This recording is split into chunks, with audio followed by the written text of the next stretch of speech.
ঢাকা মাতাতে আসছেন পাকিস্তানের জনপ্রিয় সঙ্গীত শিল্পী রাহাত ফাতে আলী খান। বাই হেয়ার নাও নামের একটি ই-কমার্স প্ল্যাটফর্মের আয়োজনে গাইবেন এই গায়ক। এ তথ্য নিশ্চিত করে BHN জানিয়েছেন, আগামী 20 জুলাই ঢাকার একটি কনসার্টে পারফর্ম করবেন সুফি গানের এই গায়ক।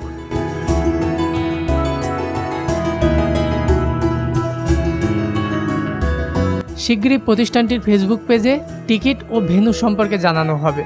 এদিকে ফেসবুকে এই শিল্পীর আগমনী বার্তা দিয়ে ছোট্ট একটি ভিডিও পোস্ট করেছে BHN। ক্যাপশনে লেখা হয়েছে, আগামী 20 জুলাই 2024-এ রাহাত ফাতে আলী খানের মায়াবী সুরে মুগ্ধ হতে চলে আসুন। পাশাপাশি ওই পোস্টে যোগ করা হয়েছে এই ইভেন্টের লিঙ্কও। যারা তার গান উপভোগ করতে চান তাদের রেজিস্ট্রেশন চলছে এখন। এর আগে BHN এর আয়োজনে একটি ফ্যাশন শোতে অংশ নিয়েছিল বলিউড অভিনেতা অর্জুন রামপাল। সঙ্গীতশিল্পী লাকিয়েও এসেছিলেন প্রতিষ্ঠানটির ব্যানারে একটি আয়োজনে। ডেস্ক নিউজ, দৈনিক রানা।